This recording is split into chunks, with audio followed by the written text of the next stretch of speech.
Thank you. I think if we took a poll of the audience, we get about 100% agreement on what my answer would be on the candidate. So it's exactly who you think.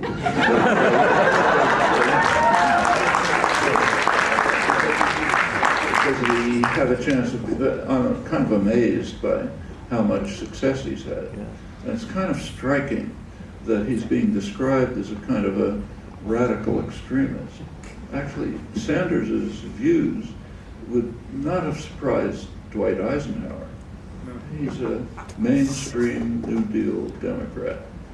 Eisenhower, who was hardly a radical, said that anyone who doesn't accept New Deal policies doesn't belong in the American political system.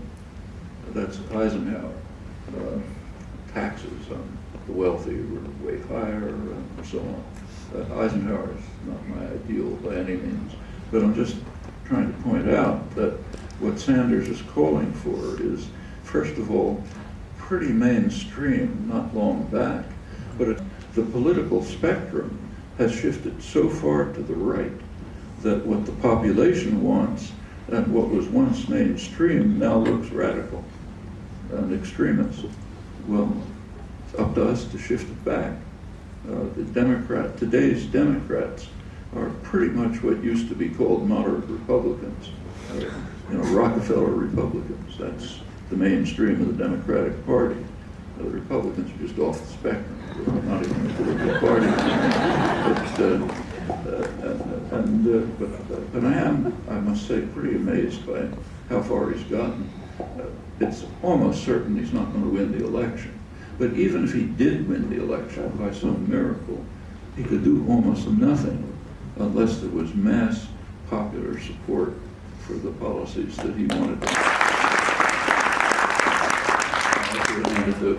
But the general point that you make, I think, is worth amplifying a little. Global opinion is of great significance, and one of the techniques of manufacturing consent is not to report it, literally. So, for example, there are regular polls of international opinion on all sorts of issues, not taken by obscure organizations. They're taken, for example, by the Gallup, the international affiliate of the Gallup polling organization, the main U.S. polling organization. One of the questions they ask is, which country is the greatest threat to world peace? By an overwhelming margin, the United States wins. Second is Pakistan, way down below, and that's inflated by the Indian vote, of course. And the countries that we call the gravest threat to world peace, like Iran, are barely mentioned. Well, how many of you read this in the newspaper? Basically zero. It wasn't reported. I think there may have been one report in some tabloid in the United States which said, look how crazy the world is, or something like that. But it's just not reported. A couple of weeks ago, there was a poll taken among young people in Iraq, Yemen, a couple other countries, I forget which, maybe Pakistan. It turned out about 90% hate the United States. Why? Well, there are reasons for it. Do Americans know about this? Very little. I mean, it's not that the editorial boards of the newspapers can't read the Gallup polls. No, they can. It's just this is not the kind of information that would be good for people like us to know. You can find it with great effort. It's an open, free society. They're not going to kill you for saying it or for repeating it, but it's not known to the general public. And it's important. We should ask ourselves, we should be concerned about the fact that 90% of young people in the countries we theoretically liberated hate the United States. Where do you think ISIS comes from? We should ask why overwhelmingly the population of the world regards the United States as the gravest threat to world peace.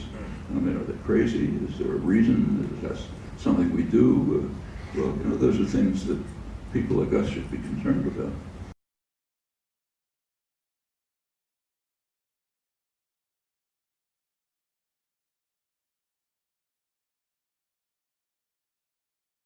Where's it going to go? That's really up to you. It goes where people like you will direct it. We have plenty of opportunities to do things that can be, this film opened with a comment of mine about the 1930s being objectively much worse than today, but subjectively much more hopeful. And there was a reason for that. People were working together. They weren't just hating each other. They were organizing the CIO, carrying out sit-down strikes, fighting for civil rights, and so on, and doing it in unity. It was breaking down ethnic and racial barriers. Well, that can, we're not genetically different from the people in the 1930s. It can be done again, just as it was done then.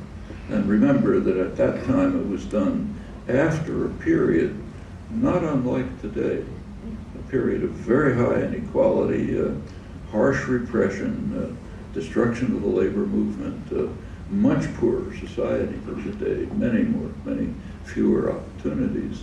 We can pick up the same thing and turn the current developments in that direction. But it's got to be done. It's not going to be happening by itself.